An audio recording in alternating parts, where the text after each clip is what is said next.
to the Critical Social Worker, a revolutionary storytelling podcast. My name is Christian Ace Stettler. I'm your host. I'm a professor at the University of Alaska Fairbanks Department of Social Work. And I'm very blessed this morning to be joined here by Dr. John. And Dr. John, one thing I wanted to ask you, I meant to ask you before, is how do you pronounce your last name?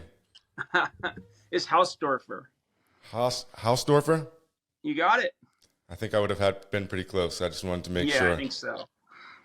All right. Well, we're going to be joined also by our co-host, Eunice, but it's early in the morning here in Alaska. It's 7 a.m., so she's having a little trouble getting into her office this early in the morning. Is it light yet? Yeah, no. And matter of fact, I was looking forward to this episode, and I was thinking to myself, I really hope that the sun is able to rise. And I think with the daylight savings, one of the times that it benefits us or benefits me is I think the sun ought to come up a little bit and get a little background here. But it's getting cold here in Fairbanks. It's matter of fact, I think last night it was 4 degrees when I was leaving the university. I saw the signs, so about the coldest we've had yet. A little cold for mid-November. But one of the things let me do this. Usually Dr. John, our co-host, introduces our guest.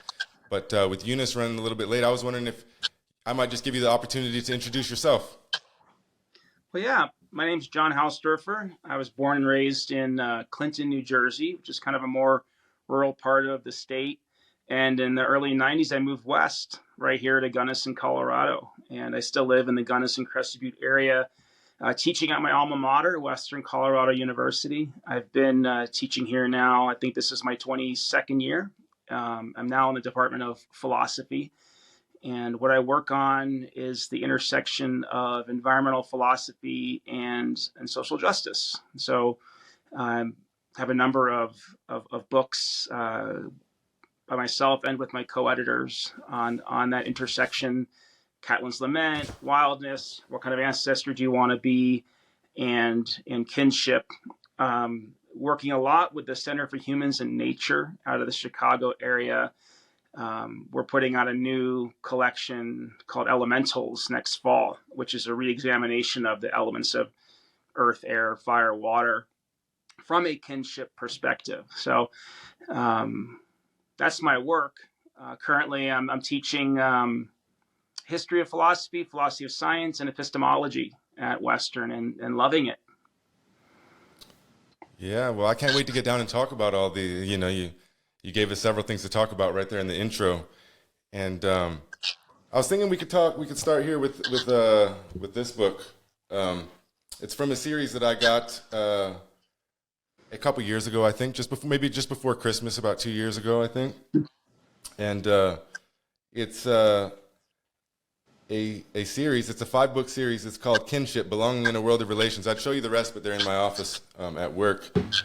This one, and there's 5 volumes. This one's called Place, and this is the one that has your entry in it. And I wanted to share just a little something personal for me on why I think this is. There's a lot of reasons why I think this is so important, but for me specifically,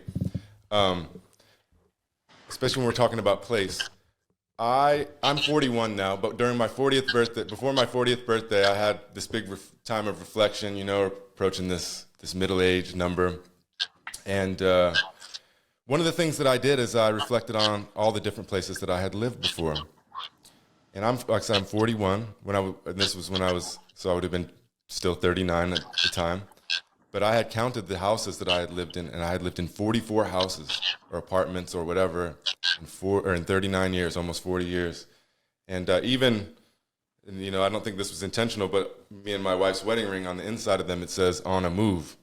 And we kind of looked at it like, don't be stagnant, don't stop, keep moving forward. But the reality is I don't want the second half of my life to be filled with moving and moving and moving and moving. And I realized that much of that came from childhood I didn't have any control over. But that's followed me into adulthood, and I've gone from place to place to place, and I've seen a lot of beautiful things, and I've met a lot of wonderful people, and been a good part of a lot of different communities. But in reflection, something that I really, really want for the future is to be able to kind of put down roots somehow. And that can be complicated in today's world, based on who we are and where we're at and, where do you go? and how do we reestablish, ties with the land. I have a grandfather that lives in a place called Morgan, Utah, and him and I may have some different ideas on what our relationship with the land should be or whatnot. But I have much respect for him because he lives in his grandparents' house, from the 1800s, and he's lived there forever, and he has animals there, and my grandma got dementia, and he took care of her, and she passed a couple years ago, and he still just is kind of a steward of that land. And I feel like that's kind of my destiny, if that makes sense, to find. I've been looking my whole life, or maybe not looking, but the universe has been pushing me in different directions my entire life, and I don't know where that is. I'm in Fairbanks for this year. I was in Juneau last year. I was in Hawaii before that. Different places in Alaska and Utah, Las Vegas. I've been everywhere. And so I guess my question to you, Dr. John, is because you write about this even in your little essay a little bit about Terrible Mountain. What do you think about that? What do you think about my situation? If I were to come to you for advice, what would you tell me? Yeah, well, I like what you have on the inside of your wedding ring, and movement, keep moving, is not necessarily geographic, right? Mm-hmm. It can be about continually unsettling your assumptions by listening to different points of view, anything from your uncle to your Alaska Native students, right? It could be, coming to terms emotionally, the hard work of facing trauma that everyone goes through and being human. Movement can mean a lot of things. And I would also say that for the vast majority of the existence of Homo sapiens sapiens, right, 240,000 of that 250,000 years, we've been nomadic, right? We have moved. And there's something, I think, archetypal about movement. Wendell Berry talks about being stuck in a place, the importance of being stuck in a place, because that's how you build social capital. That's how you build those shared labor networks of a community being stuck together, so we don't have to rely as much on being freed from each other through fossil fuels or through exploitation of labor around the world, right? And so I would say that there's no right answer. One of the things I talk about is that we are placelings, not earthlings. And that, we evolved, even in a nomadic sense, there was still a bioregion, right? Or a migratory relationship across bioregions, depending on seasonal connections and sustenance. And I think that being a placeling, we know how to stretch our moral imagination to care for the people right in front of us, right? You think about how we sometimes treat each other on social media or in internet comment boards, or even behind automobile glass in a traffic jam. And it's so easy to let that cruelty come out, right? Then apply that to our global situation, where the land and labor behind our comforts, we don't have to grapple with the consequences of our comforts because we don't have to look at the average food item travels 3,000 miles to get to my plate, and I'm not asked to think about what I ask from the world. And so it's hard to be an earthling when it comes to living a moral life. I think we have to start as placelings. Whether or not you're moving from place to place, or like your grandfather, rooted multi-generationally in a place, connecting to a place is just as powerful moving from place to place as it is rooted in one place. You just got a comment on the chat that said, is anyone else unable to hear? I want to make sure people can hear us. I know you can hear me. Yeah, as far as I know, hopefully my wife might be tuning in the other room and she'll let us know. But sometimes with the great. Sometimes with the internet connections, we're vast differences geographically. The internet will kind of mess up on the live recording, but the post recording will be fine. There's a really important piece in the Kinship collection from Enrique Salmon. And Enrique Salmon gifts us with this term kincentric, which I know we'll talk about later. But Enrique is very much indigenously connected to a place. He's Tarahumaren from Copper Canyon, Mexico. His fourth language is English. his original two language or native languages, then Spanish, then English. He's developed this idea of kincentric coming out of his deep relationship with his people as a keystone species for the plants and animals of his place. He's as deeply rooted as it gets across, according to their creation story, all the way to the beginning of time. Yet, he's lived all over the world. And so I want to read a little bit from him on kinship and how I think we can think of it in terms of like a trans-place relationship. There's this transferable skill set about adapting to a place, regardless of how long you're in a place, that he promotes. He says, most of my heart is rooted in the Sierra Madre of Chihuahua, Mexico. It recognizes and feels kinship with the diversity of plants there. It beats fully when I see the views of the deep barrancas and softens when I listen to the rustle of winds through the pines and oaks. That's a placeling, right? To call your people a keystone species, that's a placeling. But, he says, I've lived in other places. As a result, my heart has sent roots to trout streams and backcountry ski fields of Colorado. Its strings are pulled whenever I smell roasting New Mexico green chilies, and it often longs for the wide vistas of the Sonoran Desert. I have deep roots set along the California coast where I have spent untold days dancing with the ocean on a surfboard, but until recently, I had not felt similar stirrings with any inland parts of California. And then he goes into how he's trying to develop that. And so I guess if you ask me for advice, I would say that the connection to place is a process, not a product, and that it's an ongoing process enriched by connecting to new places. When I spent some time on the White Earth Reservation in Minnesota. This is actually where I first heard the question, what kind of ancestor do you want to be, from a man named Michael Dahl. For them, and he said to me, I'm not Anishinaabe without wild rice in my stomach during the wild ricing moon of September. That is as place-based as it gets. And yet I spent time with Winona LaDuke there. That's her home. And I was lucky enough to go out with her ricing. And she brought along a young man, a recently liberated youth, formerly incarcerated, who had never gone ricing before. And so even though he grew up there and his ancestors go back to their cosmological origins, he was becoming a placeling and teaching me the stories he had heard, even though we were both ricing for the first time. You mentioned a couple different terms I want to see if we can break down a little bit for the audience that may not be familiar. When you mention a keystone species, what do you mean by that?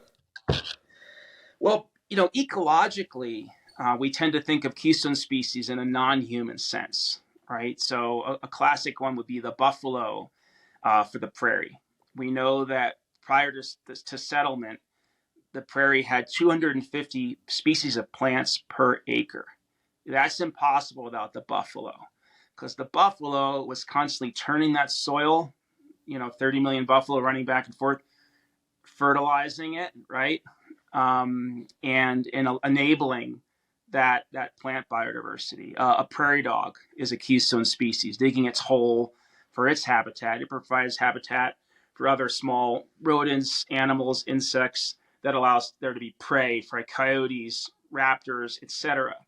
One of the things that Enrique Salmon and other thinkers like Devon Pena have challenged us to consider is what would it look like for humans to return to our original narrative as a keystone species. A lot of modern mainstream environmentalism is about doing less bad, and it's an uninspiring narrative. Shrink your carbon footprint, reduce, reuse, recycle, leave no trace. These are important tactics, right, for a more livable planet, but it's a terrible narrative, right? And so the idea of could humans be as needed for biodiversity as the buffalo once was? Could the humans return to that in the way that a lot of indigenous cultures are still struggling to hold on to. And what would that look like in a postmodern, post-industrial, post-capitalistic society where everyone flourishes? That's a hard question, but what I like about it is it's inspiring. You know, we've lived since the 70s with a environmentalism of doing less bad, right? Shrink the carbon footprint. The sense that humans are a cancer on the planet and the best we can do is mitigate our impacts. And right there, that separates us. Right there, that places us in like a post-Garden of Eden guilt trip where we feel like we're doomed to destroy and the best we can do is lessen that destruction. That's just not a narrative that's going to make any real revolutionary change. And so that people like Enrique Salmon calling us to rediscover how we can be a keystone species, how the production of our society can create the positive, create biodiversity, rather than just do less bad at our best, is what it can mean to be a keystone species. And there are a lot of indigenous examples of that still. One of the authors in the Kinship collection, who I just mentioned, Devon Pena, is in southern Colorado, and he fights for the justice of acequias systems, ditches that snow melt from the high mountains. The ditches carry that snow melt to feed the fields of farmers who manage that water democratically, Hispanos farmers back 400 years. And their food systems, their food justice has been threatened by climate change reducing that snowpack. For him, Pena says, those farmers are a keystone species because by recreating their food systems, by recreating their culture with those ditch networks, they're also expanding the riparian ecosystem, right? The cottonwoods, the willows that need that river, they're expanding that system and expanding habitat for all sorts of species, especially bird species that are facing extinction. They need that habitat. So there's an example right now of humans being keystone species. But then you think, well, how does that fit a contemporary mainstream society? There are people like Wes Jackson with the Land Institute on the plains of Kansas looking at the destroyed prairie. It's lost half its topsoil in the last 100 years. There are a lot of issues with water during climate change, and he's restoring the prairie with similar biodiversity, but in a way that's edible and provides fuel.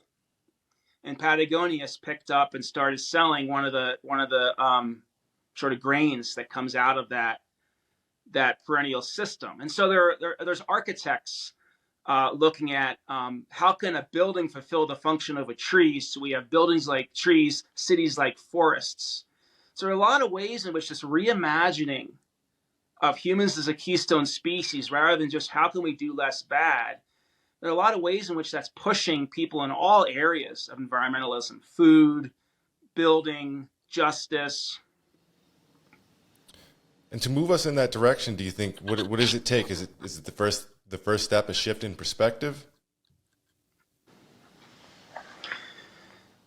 It's a really good question. I used to think that.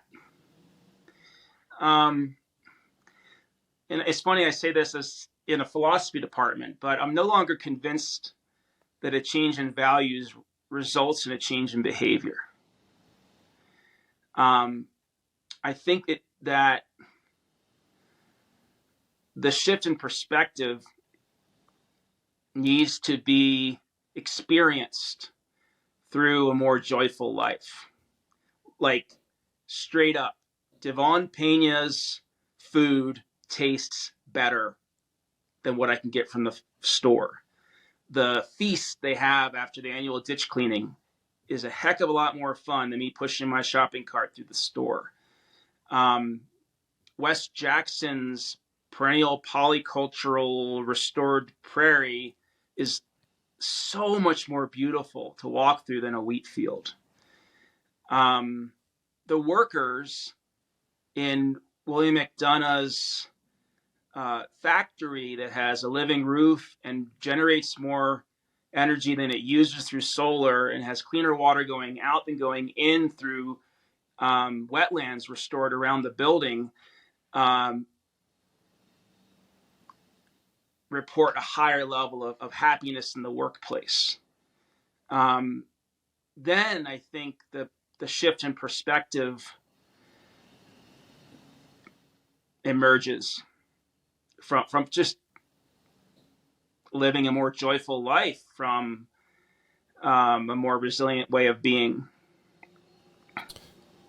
Yeah, and I just reflecting, and and I'm not here to make excuses or anything like that. I'm just reflecting on, that living in the 2023, going into 2024 in the United States of America, it can be really hard to live consciously, right? I mean, like you mentioned, going to the grocery store, for example.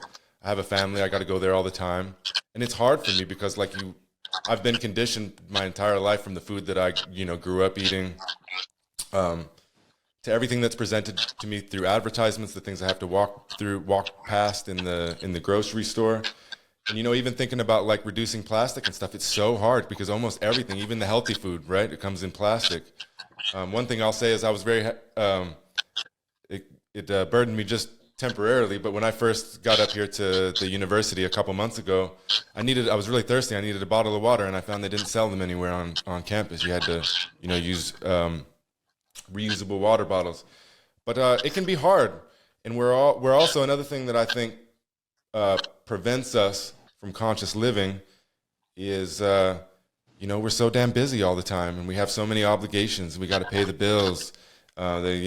People are struggling in the economy right now, and I know you said that the shift in perspective may not be the very first thing, but I think from even when I look at for myself. It was just these little nuances that started to present themselves to me that made me aware of different things. And then, even eating, I'm not perfect. I have a long way to go in consuming ethically according to what I believe. But on the other hand, these little shifts have made me think about things before I do them. And even after I do them, I reflect on them. And so how does our regular person that's living in, maybe even a social work student that's working a full-time job, that's, has to take 4 classes at the university, maybe they got an internship and a family on top of that, and they're going they're hungry and they want to be conscious, but they drive by and all they can smell is McDonald's, and then even they drive past that and they go to the grocery store, and it's just hard. Does that make sense? Makes a lot of sense. Makes a lot of sense. I had 3 jobs and way too many loans to get through college. Yeah, it's incredibly hard. And I think one of the really unfortunate shifts in environmental history in the U.S. occurred in the 70s into the 80s. Timothy LeDuc writes brilliantly about this in an old book called Eco-Critique, something for your students to think about. But there was a shift. It shifted the burden of proof of are we environmentally responsible from corporations to individuals.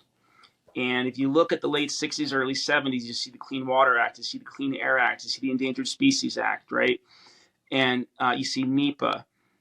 These policies, right, were about a democratic society protecting the commons for everybody by limiting the behavior of industry. You look at Cesar Chavez and the banning of DDT, right? That movement coming from a solidarity between people who had nothing in life, couldn't even afford to strike, right? And middle-class consumers who were worried about what DDT was doing to their kids. And it was a solidarity for the sake of challenging industry. It's shifted in the last 30 years to a division among people pointing the finger at each other that they're not green enough. And I think that the first thing your students can do is give up on purity. Purity is the number one cause of death for progressive movements, right? Because it shifts the lens into an individualism. It shifts the lens from a critique of industry, of corporate exploitation of workers and resources, of corporate takeover of a democracy. And all the energy that went into that is shifted into, am I green enough? And I think that's really problematic. And so my advice would be, buy the cheapest food in the store, feed your kids, work a little, maybe a couple hours less, study a little more, or spend more time breathing in the fresh air around Anchorage or Fairbanks or wherever. And that what the energy you have left, put into a collective movement to get environmentalism back to challenging the disproportionate impact of industry on communities of color and on low-income communities. Who cares about your level of greenness? That's a trick. Yeah. So you mentioned, kind of gathering collective movements or joining collective movements. What do you mean by that? And what is an environmental movement? Well, again, I would start place-based. I think we're place things first, right? So here we have High Country Conservation Advocates. It's a movement that started in the 70s to stop a mine that was going to pollute the water available to the people of Crested Butte, where I live. And now that mine, it took 30 years to stop that mine from happening. And now they're reflecting on themselves, and now they're looking at different kinds of climate change mitigation that can be affordable and accessible, merged with affordable housing. And so how to make sustainability available to people seeking affordable housing. That is a local movement because I am tied to that mountain. I love that mountain. I ski that mountain. Backcountry ski that mountain. And so there's a kinship connect. This is where kinship comes in. That mountain is like an uncle to me, or an aunt. It's called Red Lady. So an aunt to me. And it's taught me so much. That mountain has taught me so much. It's taught me how to connect with my kids better, right?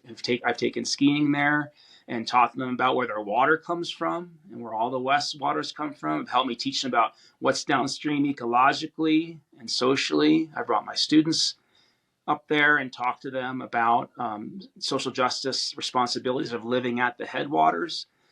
So that mountain's an elder, that mountain's a relative.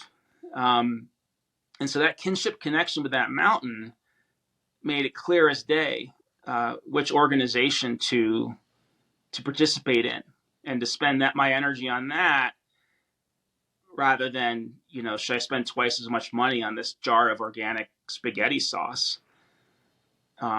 It doesn't mean I'm free of responsibility as an individual. I've made another failed attempt last year to grow food. And it's on me to keep continuing to learn how to do that and to support, CSAs and whenever I do have extra money. But I do think we need to focus on the collective, beginning with our place where we have a sense of kinship with the land and people of that place. So it feels like we're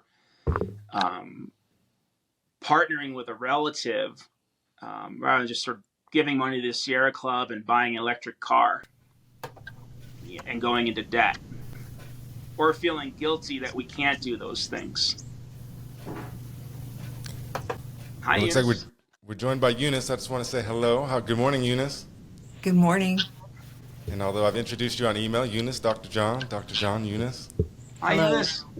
All right. Well, we're just kind of getting into the conversation shifted toward kinship right now. And I lost my train of thought a little bit, but kinship, you mentioned your children and, teaching them about having a relationship with the mountain and whatnot, among other things. It's also something that I think is important. My kids for a few months, I actually have a 4, 5, and a 6-year-old. And the 2 older ones have birthdays in the next couple months. But Wow, and your beard's not completely gray. hey, I plucked them out a little bit. They were, because I've been on the road for so long, they'd grown out. Right.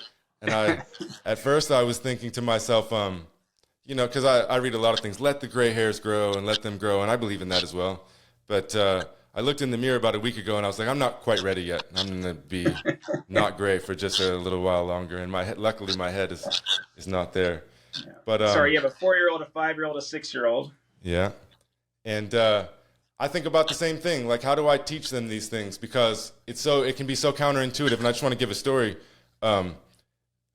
Maybe 2 episodes ago on the podcast, I shared a story about how I think a wolf crosses my yard once in a while in the evenings. And because of this, I saw some scat that looked like it had bones and hair in it. They're really big. They're not meandering like a dog's. But anyways, when I was telling this story, I was sharing that, some people in Alaska think that you should kill all the wolves. And, some people think you maybe should be worried about your kids because there's wolves around. But I don't fall into either of those camps that I feel like I want to create kinship with the wolf. I'm not saying I want to go be its best friend. I don't have those kind of illusions. But I feel like there's a potential for a connection and a relationship that in the not so distant history wouldn't have been as far-fetched as it is today.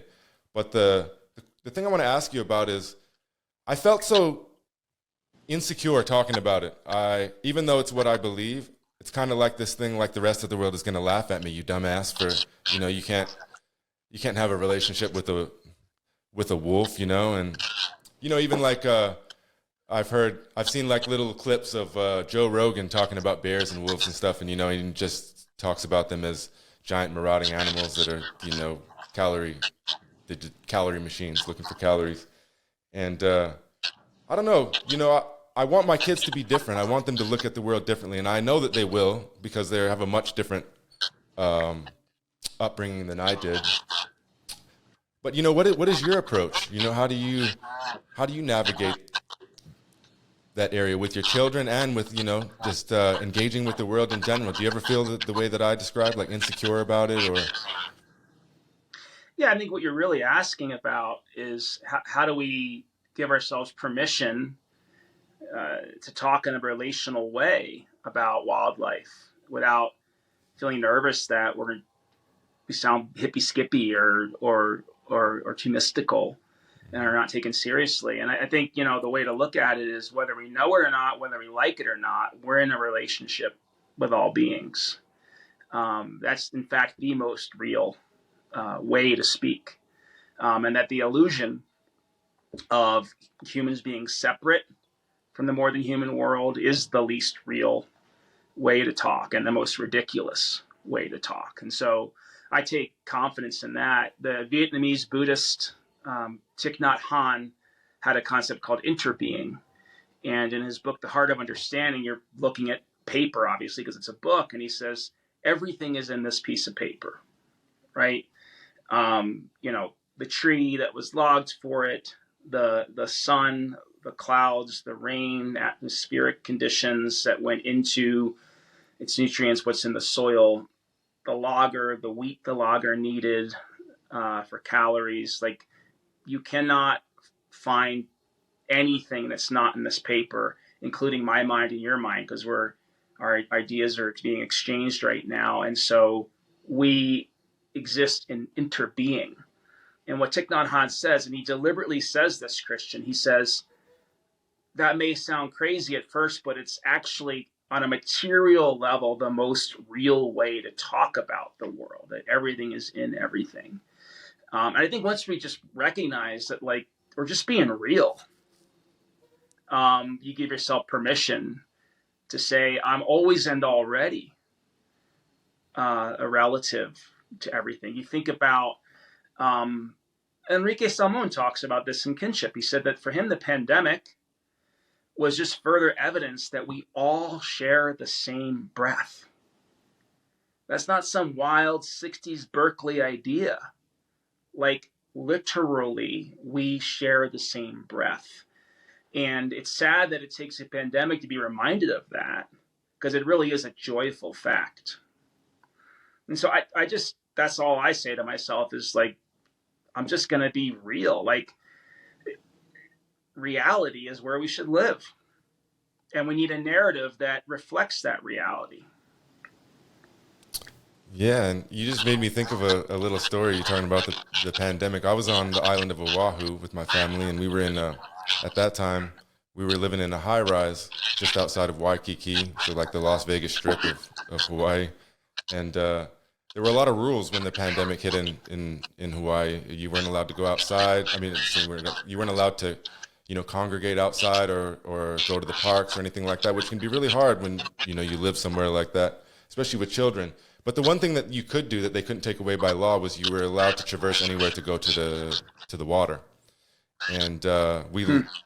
quickly picked up on that. And every morning I would take the children, and because my wife was essential, so she's a clinical social worker, she had to go into work, and I was home with the kids. And we'd walk over to this beach called Kaimana Beach every day, and like I like the way you put it. We were basically sharing the breath with kapuna, some elder Native Hawaiians that also traverse the land every day to get to the water. And it was one of the most incredible things because this place just outside of Waikiki that's just usually just flooded with tourists, um, was like this quiet, serene place, just full of a few locals. Uh, but we had miraculous things happen. The Hawaiian monk seals started coming in. We had sharks started swimming within inside the reefs that you'd never see. These black tip reef sharks that would swim around, just joining in with us, and it was a really incredible experience. And that was one of the times that I felt most connected with the land and felt like I was supposed to be a part of it, if that makes sense. And so I just wanted to share I that love story because you that. talk about, turning it into a narrative. And I think those things are important, that we share these stories of the experiences that we have. Um, so, I'm curious, Eunice, what thoughts this conversation is sparking for you as you join us.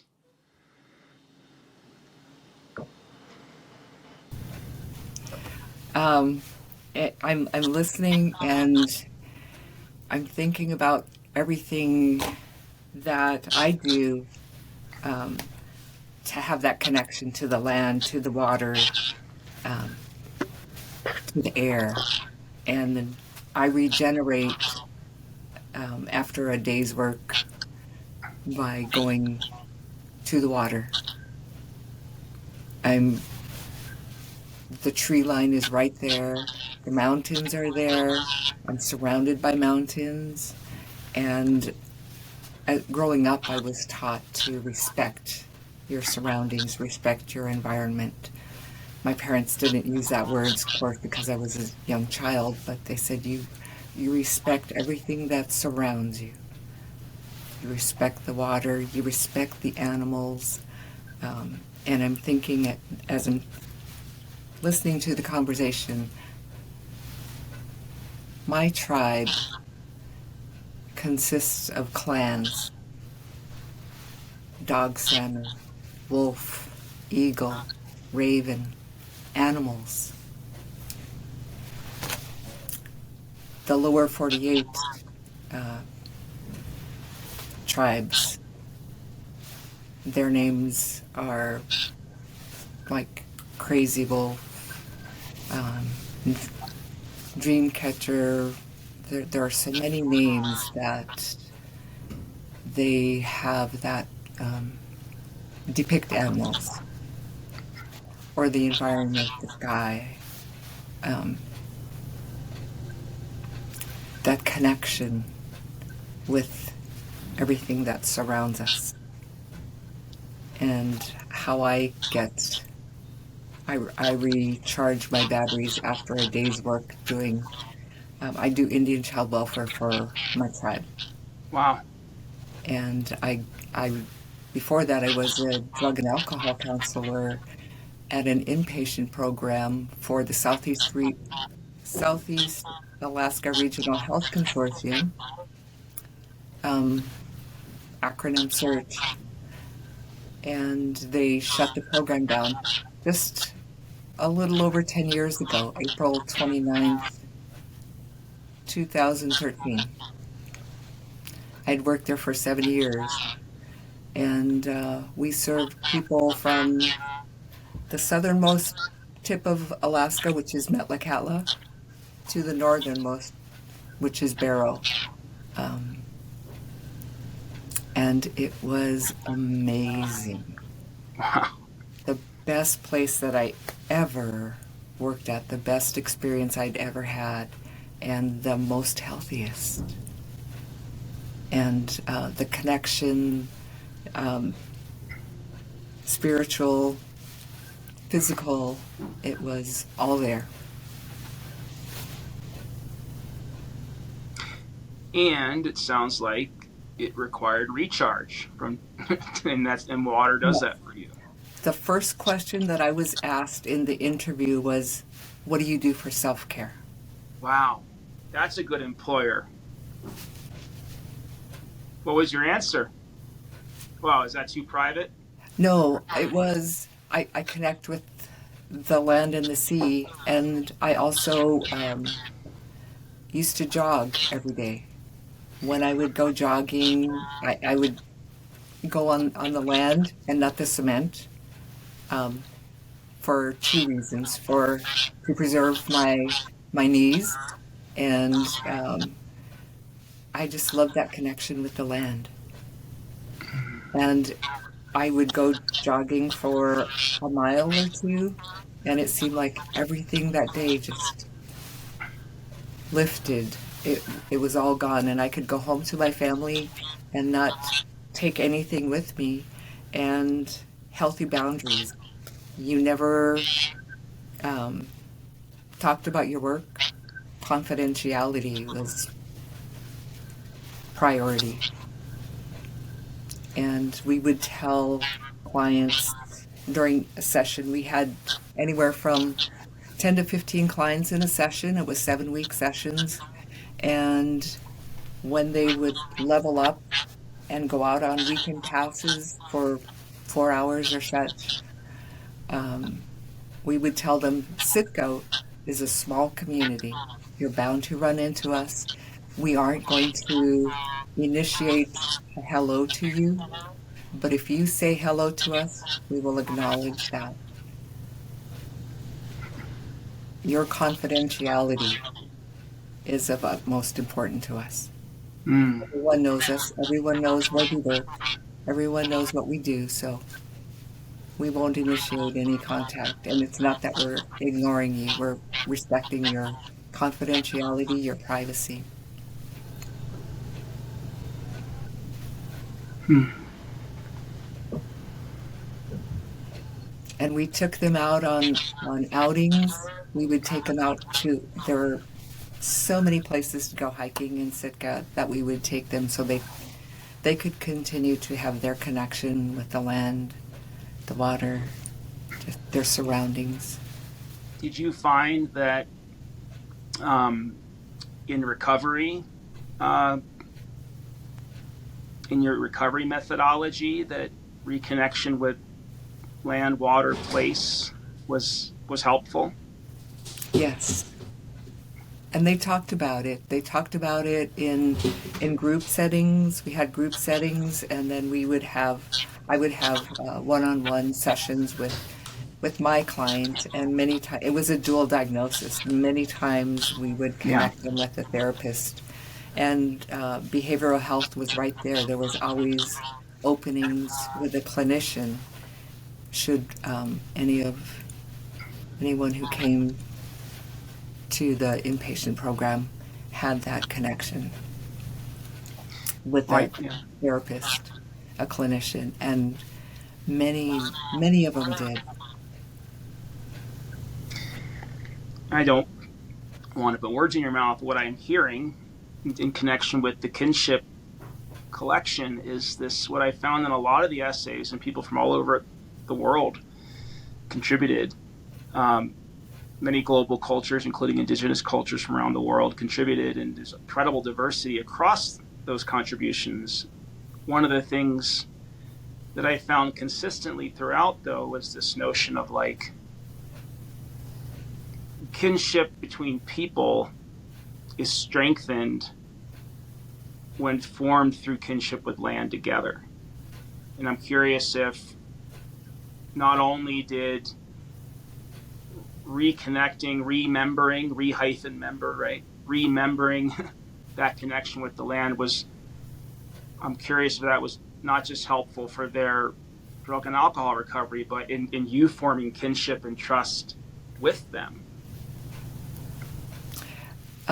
Many talked about it. Some, I think they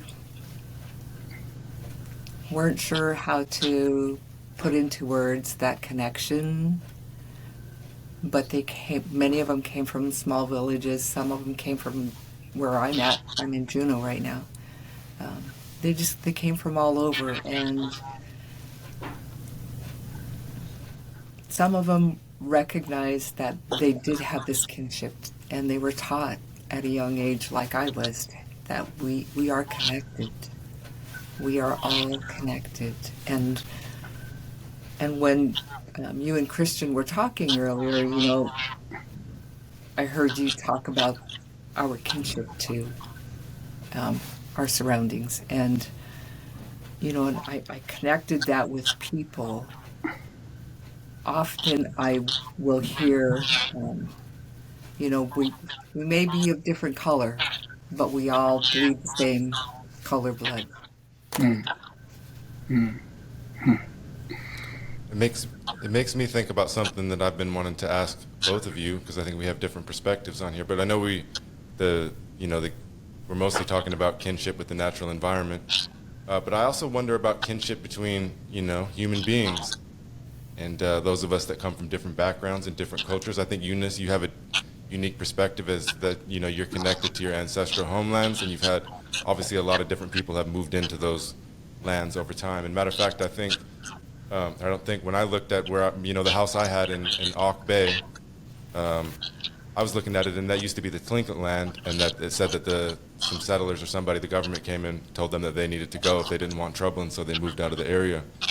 But how do we, in this ever-changing world, how do we forge kinship? There's so much division in different ways, but how do we find those? Eunice, I think you and I have a unique opportunity, or we have had a unique experience in that with the rural cohort that you're a part of, we utilize talking circles, which from my experience builds kinship, because to be in a talking circle, you have to spend most of your time listening to everybody else, without responding or reacting to it. And so I think you and I and our group, we've had that opportunity, and so it naturally builds kinship amongst each other.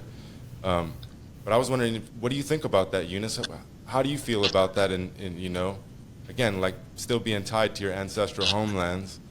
How do you feel about how the world is changing, and how have you found kinship, with other people? I was first introduced to talking circles when I started working for Bill Brady Healing Center, the inpatient program, and that was in June of 2006. And I thought it was great because I was taught as a child, you listen when the adults are speaking, you don't interrupt. And I just came from a conference of 5,000 people in San Antonio, Texas.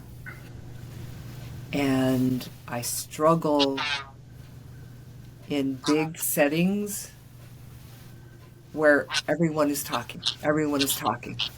How can you hear what the speaker is saying if everybody's talking? And then when you're in these breakout sessions, it reminds me of going to a bar, and I hate bars. I don't frequent bars, never have. Everybody's talking, and how can you hear who's talking when there are all these conversations going around? I struggle with that because I was taught, you listen to the speaker, you don't interrupt, because how can you hear what the speaker is saying if you're going to interrupt? And there's this, I saw it on social media, that people listen only to respond? Do they not hear what the speaker is saying? So many people will be talking, and I have siblings who will do that. That I'll be talking, and then they'll say something, and I'll be like, "Excuse me, could you wait until I'm done? I don't think you probably heard what I want to say to you, or just the message that I'm trying to convey." And to me, I'm 62 years of age. That is rude. That's disrespectful. It it makes me as a speaker wonder, did you just hear what I said? You know, I know things spark a memory, a thought, something that they heard, but it is rude to interrupt the speaker when they're speaking. That's my take on it, and that also kind of is my connection to people. You know, I love listening and learning and hearing people's thought. And I've said to people, you don't have to agree with what I'm saying. And if you don't agree, I would like to hear it. And I would like to hear why. Because that teaches me, that educates me. Because I don't have all of the answers. I'm not a know-it-all person. I am here to learn. I am here and connected to you because you're bringing something into my life, and I hope I'm bringing something into yours. And that's how I feel my connection to everyone is. And people come into your life for a reason or a season, and I truly believe that. And the connections that I have with friends that I grew up with in my small community, then it was under 600. Now it's probably under 400. I still have a connection to a best friend that lives in Anchorage, a best friend that lives in my community of Angoon, Alaska, and I've made other connections with friends and people that have come into my life. We're connected through social media. From everyone that I worked at the Chatham School District as a secretary to the superintendent of schools, met many teachers that came into the school district, and I'm connected with many of them through social media, and I love that connection. And my friend in Anchorage, we can talk on the phone. If I go to Anchorage, we'll connect, we'll go and have lunch or something, or she'll pick me up and we'll spend the day together. Um, I like those lasting connections. And you know, I don't expect that I'll have a lasting connection to everyone that comes into my life, but I appreciate what they've brought to me during that time, whatever length of time that is. I appreciate what they brought to my life.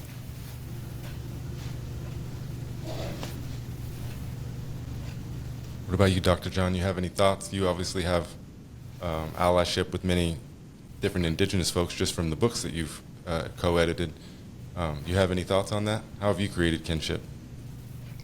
Well, I'm constantly learning and practicing in the sense of like learning how to juggle a soccer ball, practicing, not having it perfect, practicing. I'm constantly practicing what Eunice is talking about in terms of listening to what's being said instead of listening to what you're going to say, or listening in order to think of what you're going to say.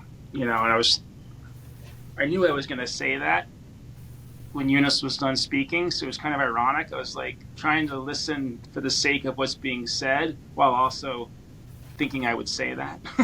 So it's hard. It's just listen. Where I grew up, if someone cut you off, it was high praise because it meant your idea got them excited. In New Jersey, right? Like, oh my God, that's so true.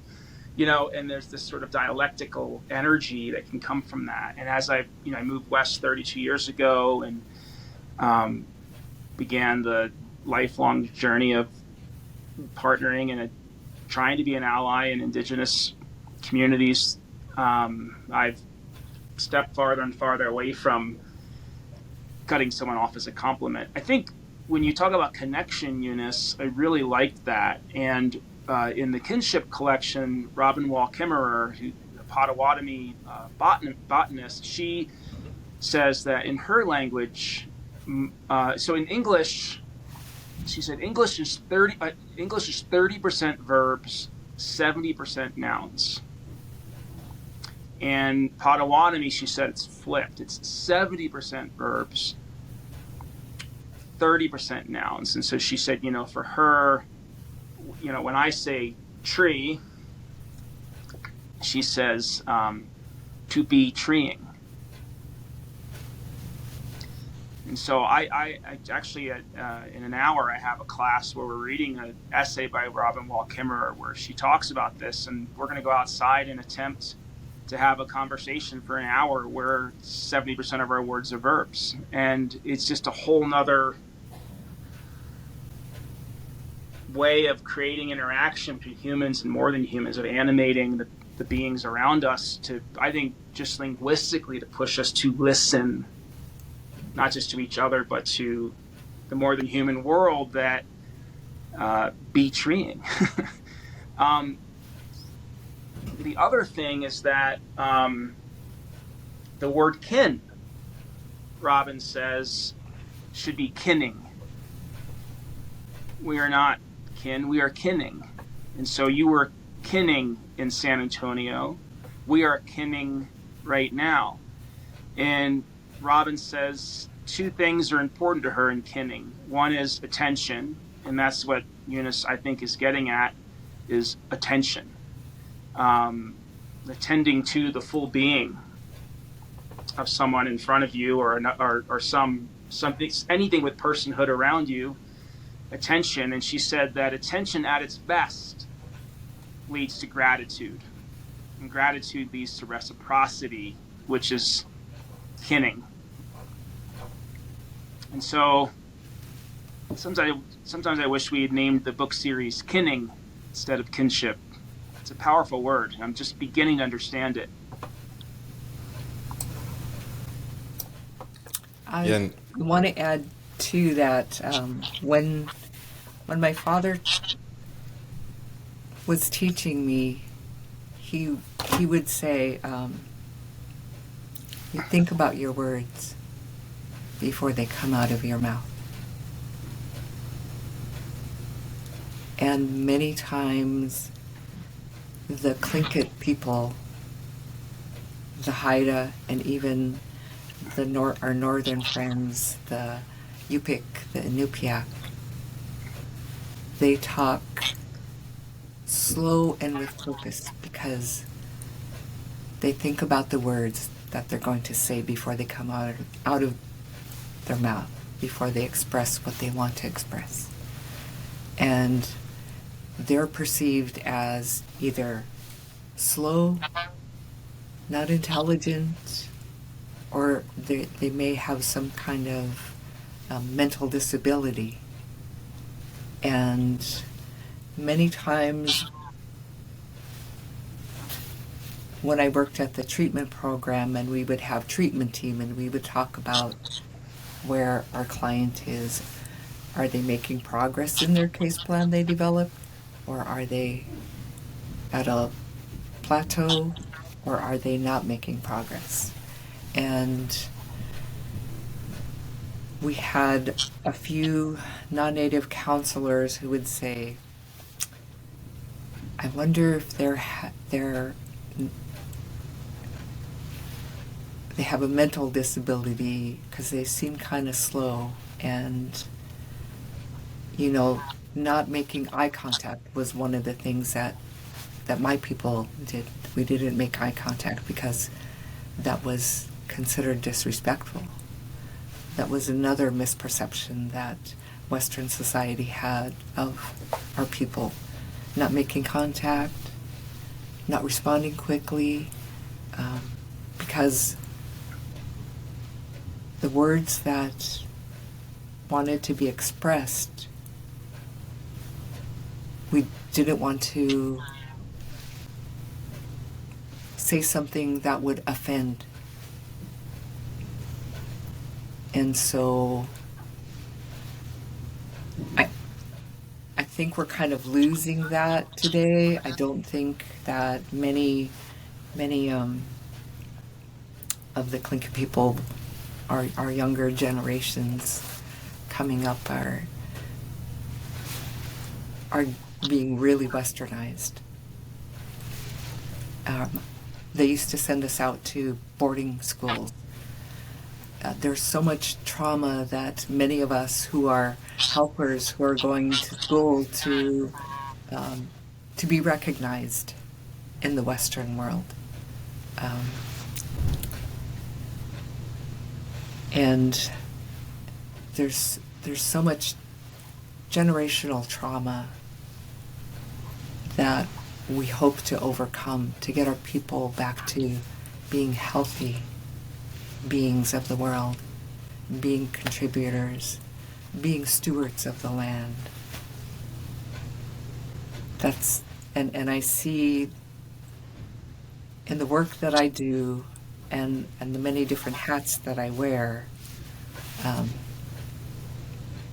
I see Western society picking up the Forest Service, we'll say, to the corporation that I currently chair, the board of directors.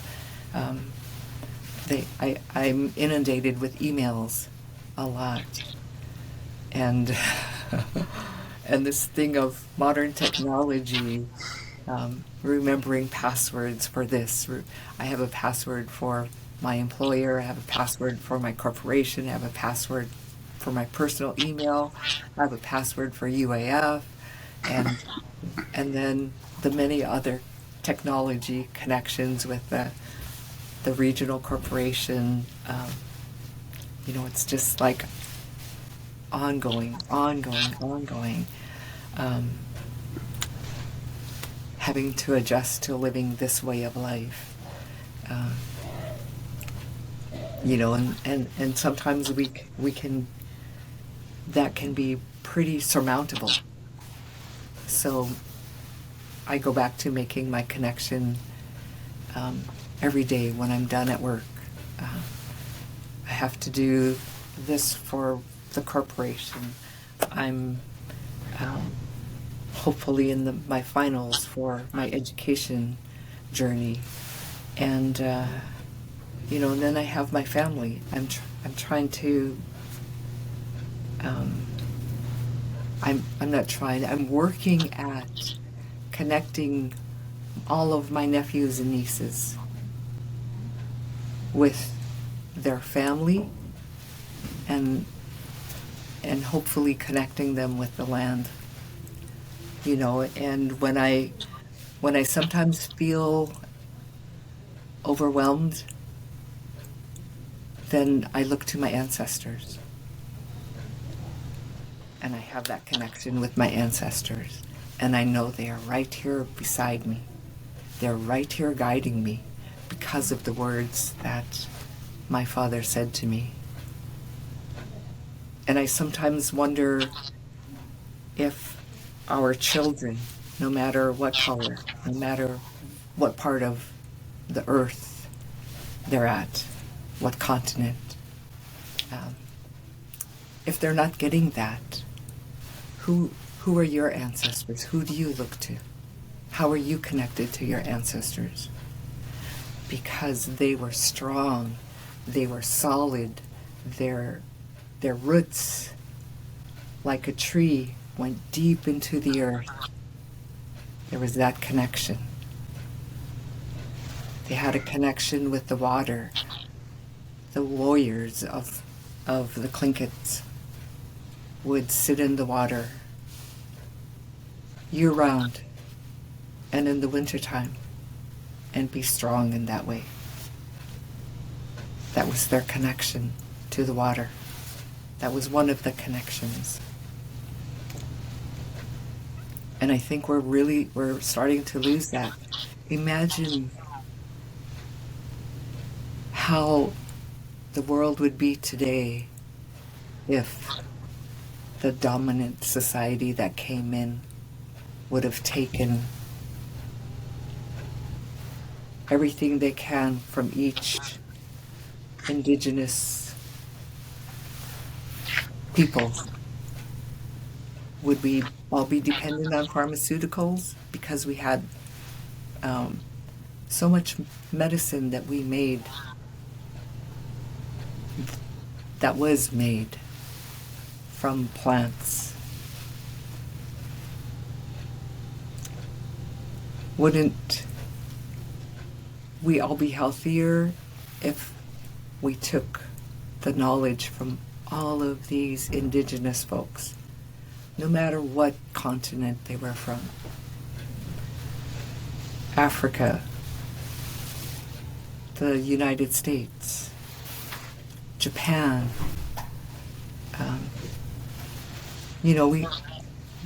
You can Google anything on the World Wide Web, and you'll find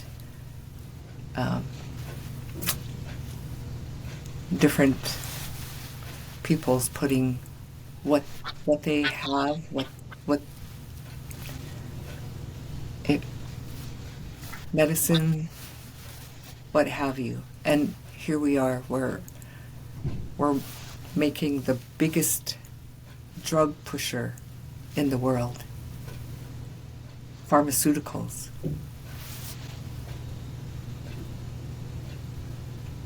And yet we have people dying of cancer. We have people who have rheumatoid arthritis. We have people with debilitating illnesses. And every commercial that you see on television, warning, could possibly lead to death, could possibly have negative implications. And why do people use it? Because they're hoping to have a cure. They're hoping that they can live a better life and not be so debilitated. And look at Congress.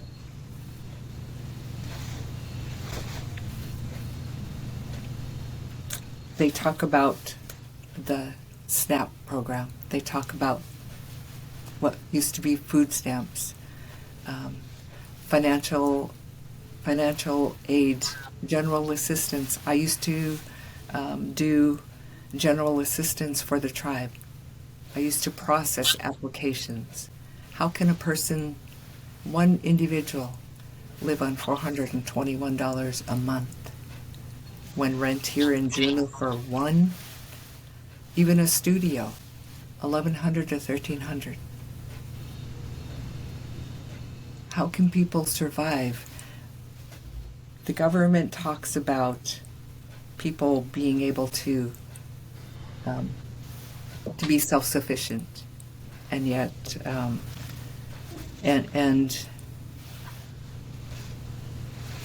what was it? Aid to families with dependent children, and for the tribes, it's temporary assistance to needy families. How do we get people to be self-sufficient? It's a cycle. It's a vicious cycle. And how many people have gotten off of temporary assistance to needy families? Alaska has the longest length a family can be on temporary assistance, 5 years. Every state it's different. Do those numbers reflect people becoming self-sufficient?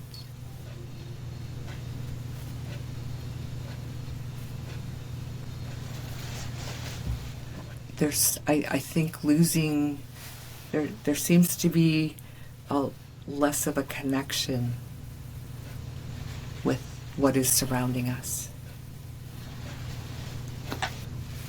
We're providing culturally relevant services through the tribe.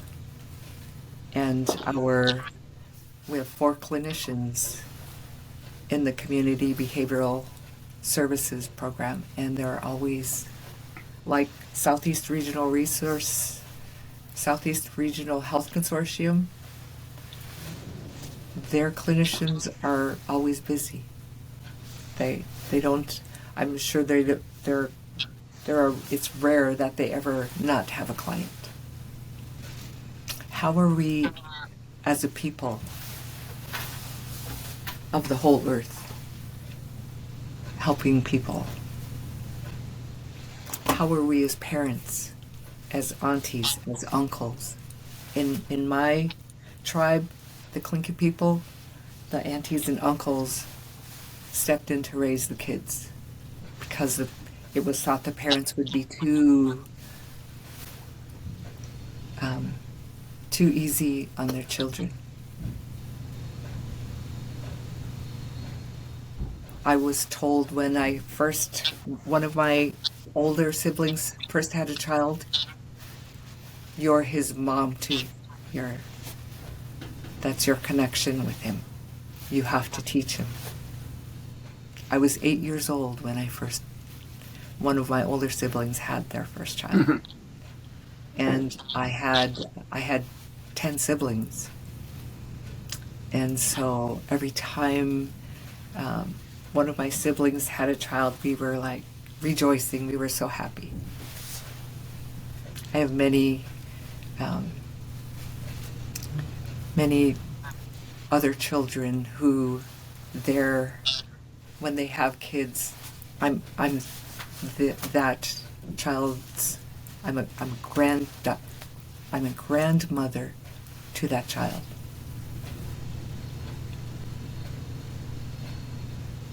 I had 3 sons. I lost a son a few years ago, and the way my people held me up, the opposite clan, that's the most beautiful thing on this earth.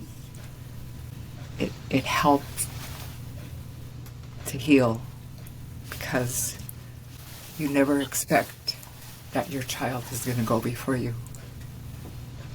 But the opposite clan, I'm the Eagle clan, the opposite clan, the Ravens came.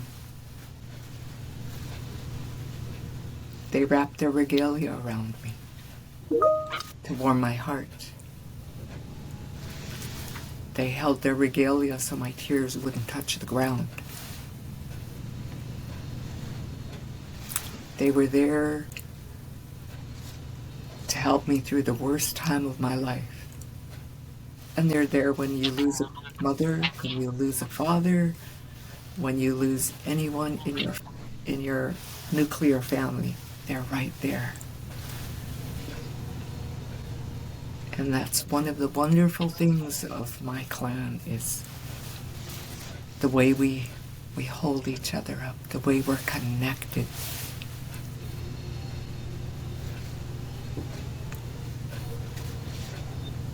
It's a beautiful thing. I don't know if your heart could ever heal from something like that, but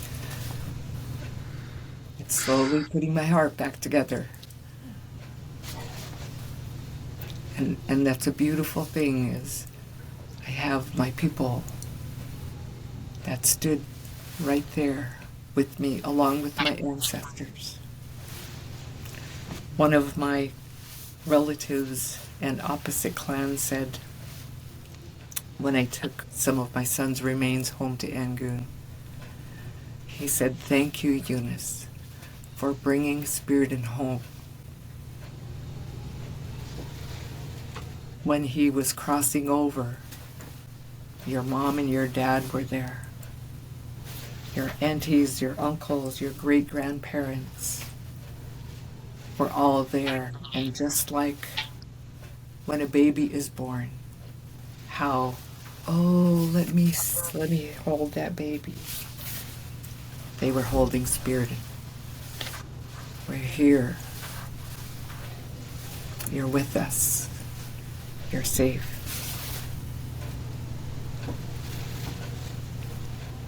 And I could just picture my parents there. My parents' siblings there. and my great-grandparents and their great-grandparents, our ancestors coming together to welcome my son so he's not crossing over by himself. And that warmed my heart. Of course, it made my tears flow, but that as parents, we want what's best for our kids. We want them to be happy. We want them to be independent. We want them to grow and thrive.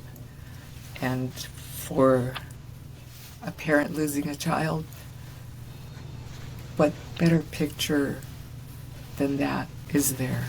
Because your heart is ripped from you. It's broken, it's shattered when you lose a child. So that was a comfort to me to know that my son didn't cross over by himself, that our ancestors were there. And that was really, I think at that point in my grief was a big turning point, because I don't know. And people can say, you're so strong. Well, did I have a choice? I didn't have a choice. And the many parents who lose a child, is it really a choice? It's not a choice.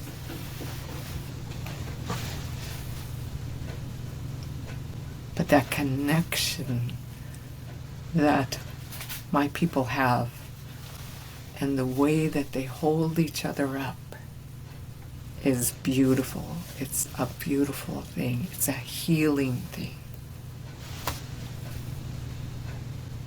And then there are many cultural doings that come after that I get to thank them for everything that they did for me. Before it was, I would put up food in the summertime, and if you didn't put up food during each season, like in the wintertime there's the hunting, in the summertime there's the fish. We had our fish. We had gardens, grew potatoes and vegetables and such, and if you missed out on that, then what did you have? How was your family going to survive in the winter? And then we had clan houses where multiple families lived in that clan house, but we were all brother and sister. My clan house is the Eagle's Nest House of Sitka, and everyone from that house is my clan brother and sister. We're connected in that way too.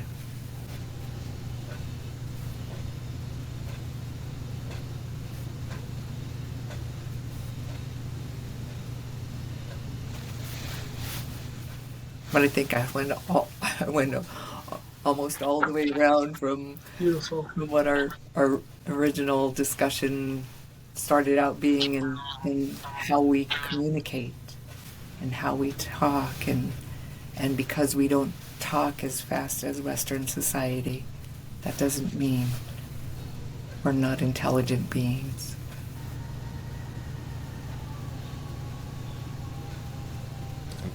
I just want to say, Eunice, I concede the rest of the time to you. It's all yours, and I know you had some other things you wanted to talk to Dr. John, so talk about whatever you want, and I'll take a back seat. I wanted to know how do you, John, connect with your ancestors? I'd like to hear about your ancestors and your people. Well, I just first of all want to thank you for opening up the way you did, and it's an incredible illustration of the power of kinship, as real as it gets, and I'm grateful that you shared it. You made me think, rather than saying to someone, you're so strong, maybe we should say, you're so connected. Because that created that web. And that For me, thank you for asking. I had a very close relationship with all four grandparents. I was very lucky. They lived within a half hour, all in the same town. They're buried, all four of them, 30 feet from each other, with my dad right there, and my mom eventually, just this fall, was purchasing the stone to go right in the same area with her sisters. And so one set of grandparents were German and Irish, and I was probably out of the four, I was closest with my Irish grandmother, Rose, and she was the storyteller. And she could read tea leaves, and there was a matriarchal line of women going all the way back to Brooklyn and then Ireland who could read tea leaves. She tried to show me, but she said it had to be probably one of my sisters or daughters. She was intellectually curious and emotionally honest in a way that her generation wasn't, especially Irish Catholic. And that's what I carry, whenever I unleash my curiosity and openness. It's her living in me and her ancestors. And then her husband, my grandfather, was a professor at his alma mater, and I'm a professor at my alma mater. And he always said, you love that place, it'll love you back, And sometimes that's an act of faith. We know how institutions can be. But on balance, it's been right, and I carry that. On my mother's, that's my father's side. On my mother's side, my grandparents were mountaineers and worked in public health. Grandmother was a botanist. Grandfather directed public health for New Jersey. And they retired early so they could live in a little tin can trailer in New Hampshire and hike. And so I fell in love with the woods and skiing through them, and that's why I'm in Colorado, and I passed that on to my daughters. So, when I'm intellectually curious, when I'm out in the mountains with my kids, like they're with me, And I see my grandmother, the direct, emotionally honest one, through my older daughter, And I see my sort of almost druid-like connection with forest from my other grandparents and my younger daughter. I talk in my essay and what kind of ancestry do you want to be about that, and about how when you were talking about water earlier, Eunice, and how it recharges you and how connected you are to it, and through water you're connected to ancestors as well. I talk about that in terms of snowpack. Snowpack is everything in the West, ecologically, socially, economically, needs healthy, stable snowpack. And it's how I connect my daughters with what their great-grandparents loved in a playful way on skis. And so I write about that and how it continually is a place-based way of motivating me as a climate educator and activist. And father. And so, I really feel them. I really feel my four grandparents. I knew two of the great-grandparents. Robin Kimmerer has a great point. She says, when we talk about the seven generations, we're not for her, she said, we're not talking about the seven generations after one's life necessarily, although it's important to think about the seven-generation prophecy, and Generation Z is the seventh generation. We're seeing evidence of that coming to life across Indigenous movements. And it's important to ask, how will my action impact the world 7 generations from now? But Kimmerer says to think of yourself as being held in the middle of 7 generations. She said, if you're lucky enough, and I was lucky enough to be held by a great-grandparent, and if you're lucky enough to hold your great-grandchild, you are at the center of 7 generations, and you have a responsibility to continually connect those 7 generations. And that really, really moved me.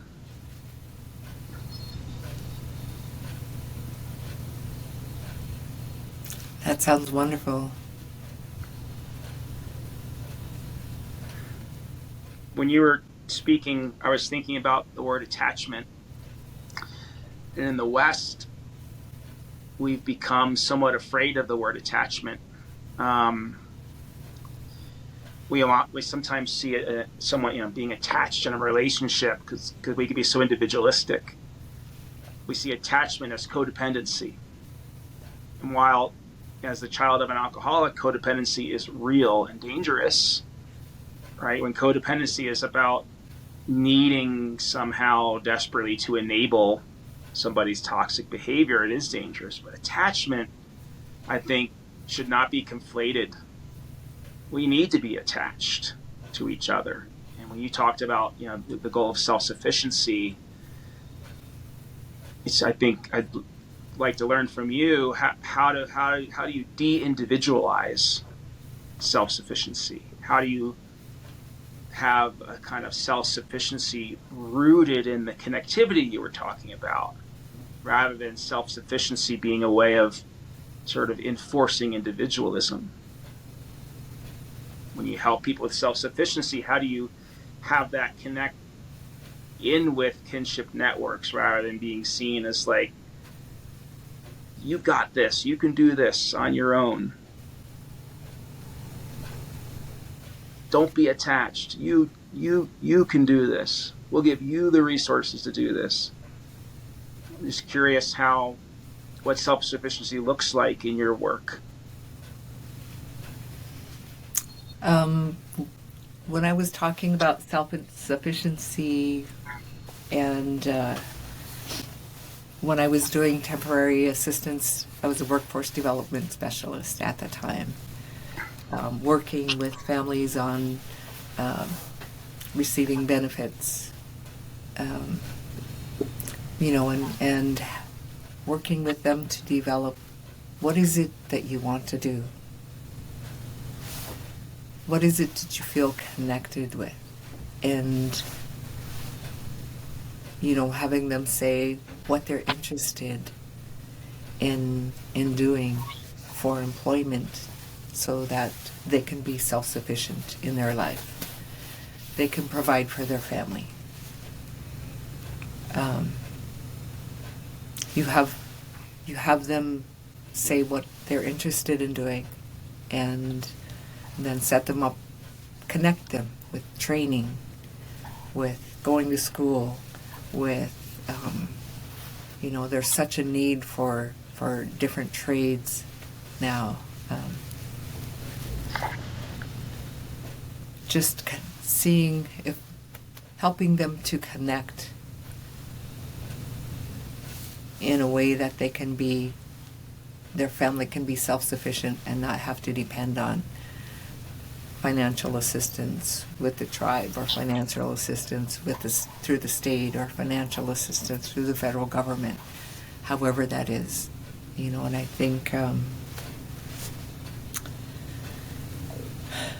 I still think we would be so much, everyone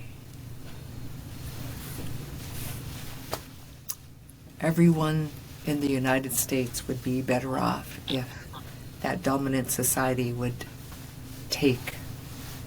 connect with every indigenous nation, with everyone that's come to the United States. We're referred to as a melting pot now. There's so many different cultures in it.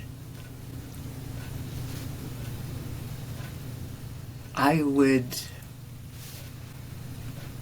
challenge the government to connect with everyone, to bring their knowledge together and take what works, because not everything's going to work. we have so many different cultures. And I don't know if they're already trying that or if they're going about it the wrong way, but it doesn't seem to be working.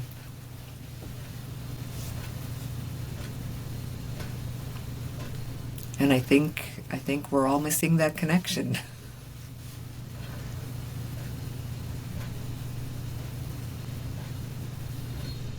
Because now you look at the Democrats and the Republicans, and they're like this.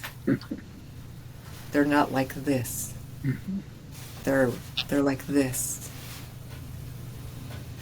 You Democrats, you Republicans, they're not like this anymore.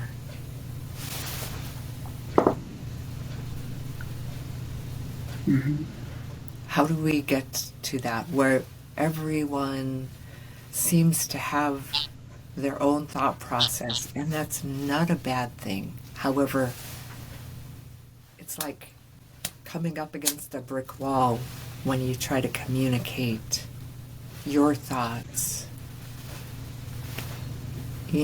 contributing to a discussion, contributing to try to make a connection.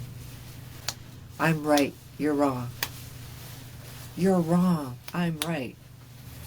That seems to be where we're at now. And, I worry about my children and their children and the future generations to come. What's going to be there? I'm looking at climate change and seeing it around me and seeing it up north. That's, we're being impacted all the way around. How can we all come together to connect, to be better stewards of the land, air, and sea? I wish I had the answers.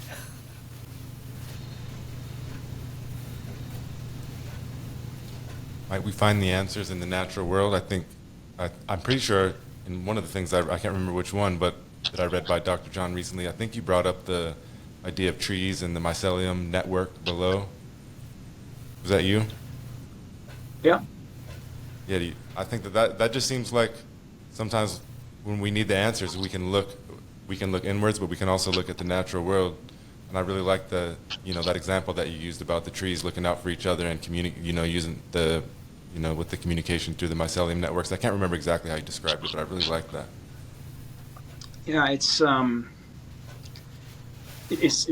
has to do with connectivity, like Eunice was talking about, and listening, and not just listening across the melting pot that Eunice was talking about, and across the political divide, but also across species.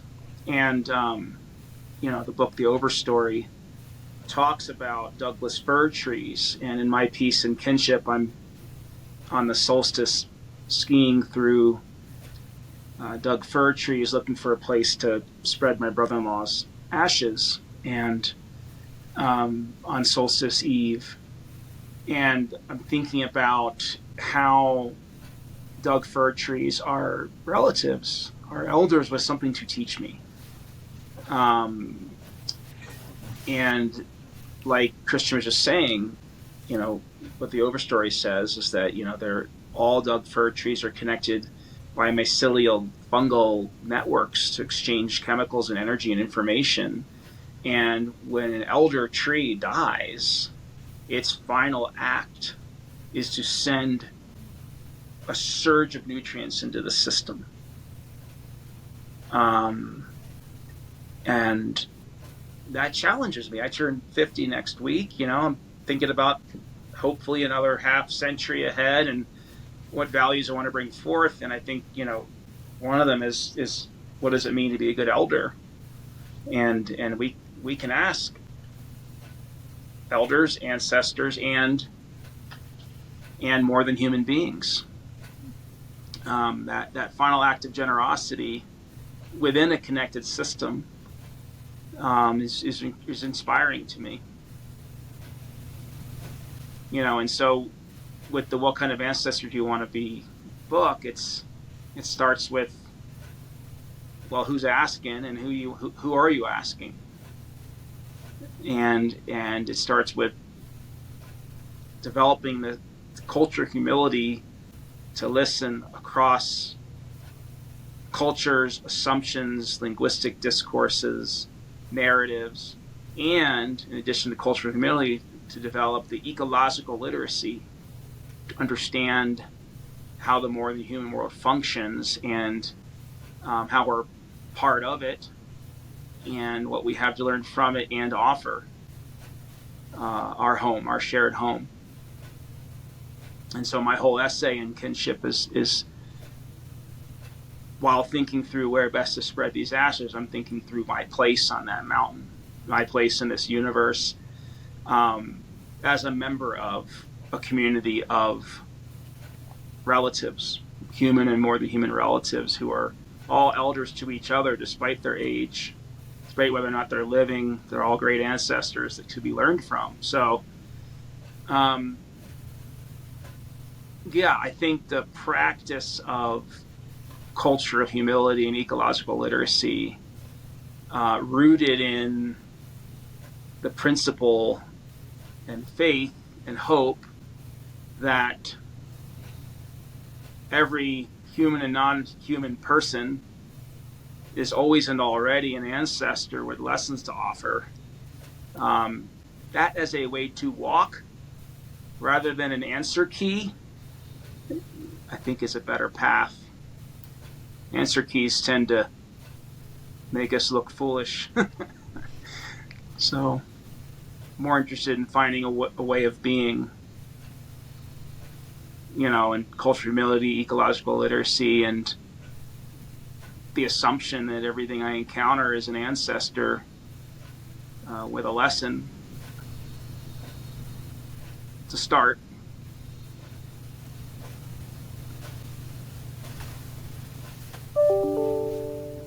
Well, Dr. John, I know you have a class to get to. I feel like we could talk forever, and there are many worth questions that I have, and so I hope that we can connect again in the future. I'd love that, and to hear from some of your students would be great. Yeah, absolutely. And I think I'll send you over, some of the students will write a blog on this episode, so I'll send those over to you so you can read their thoughts. So as we wrap it up, I just have a question, a real quick question for all three of us. You talked about Robin Wall Kimmerer and gratitude. And by the way, Eunice, I kept meaning to mention, that's the same book we were talking about a couple days ago on Zoom, the Braiding Sweetgrass one. So I think you have a copy of that, so check it out. But you talk about gratitude, and I thought we could end the episode with some gratitude. And so I just want to know what you two are grateful for, and I just wanted to start.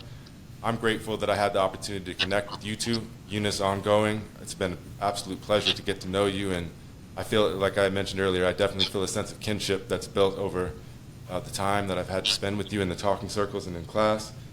I'm grateful for the opportunity to be, here in Alaska and my role as a professor, and especially for, what you can see has brightened up behind me.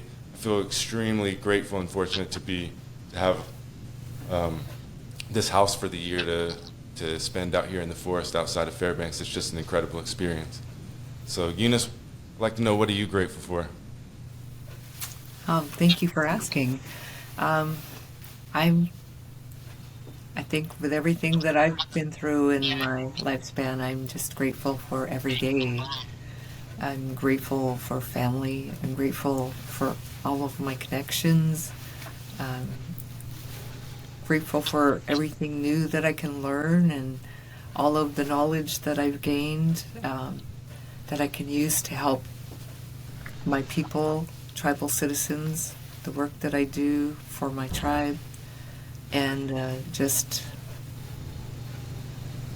I'm grateful that I still have a beautiful environment that I'm exposed to every day, and that I can just go wherever I want to and do, just be a part of everything that's out there. Thanks, Eunice. How about you, Dr. John? Well, I'm grateful for your time and attention, I think I'm definitely grateful for the vulnerability that Eunice trusted us with, and the wisdom that comes from vulnerability. I've, been through some loss in my life, and one of the things I'm really grateful for is the capacity to heal. And one of the co-editors of the Ancestor book, Catherine Cummings, she once said to me, "We are here to heal." And I think that's a really astonishing statement, both on the species level, like the human purpose. We are here to heal.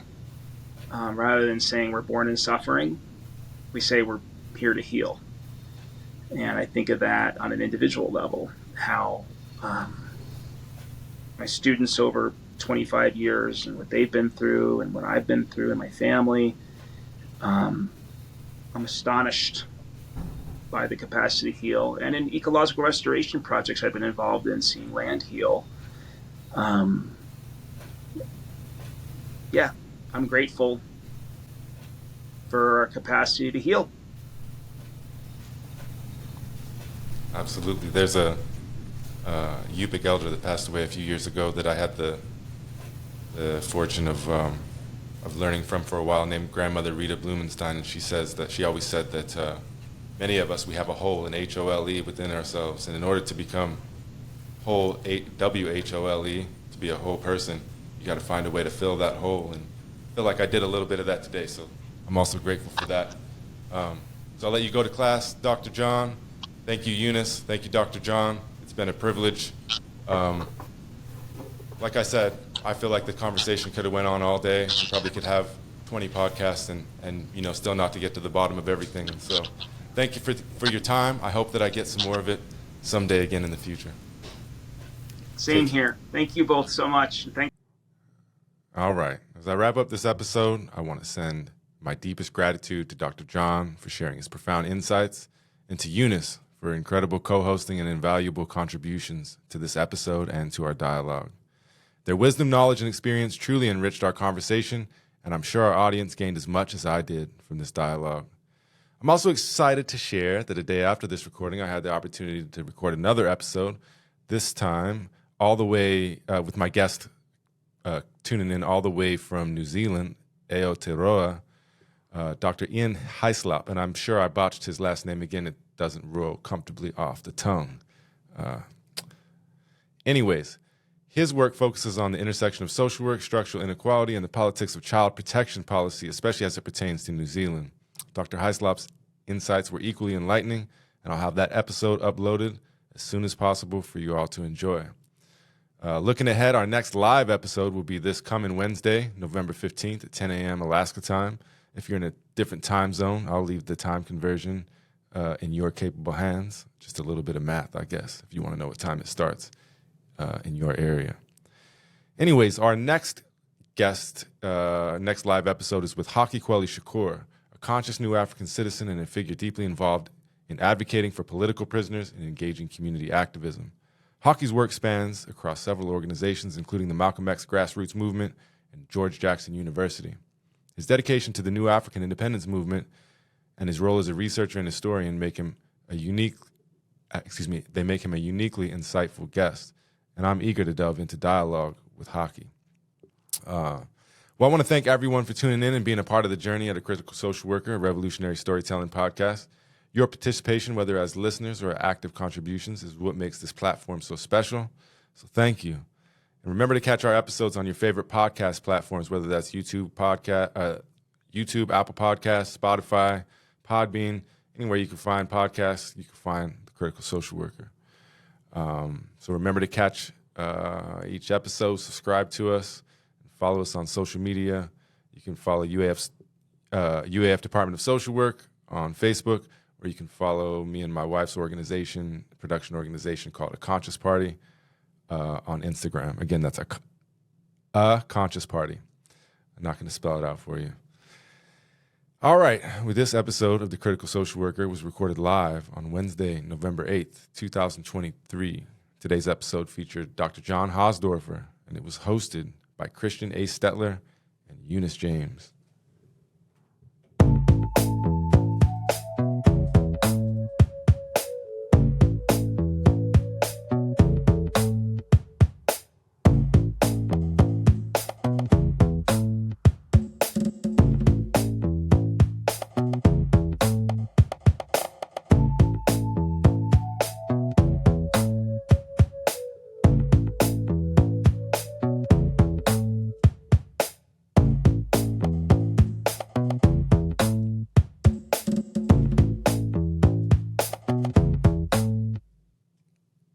Brought to you by the University of Alaska Fairbanks Department of Social Work. This has been a Conscious Party production. You've been listening to The Critical Social Worker, a revolutionary storytelling podcast. Your story, my story, our story. Till next time, everyone, keep being revolutionary. Peace.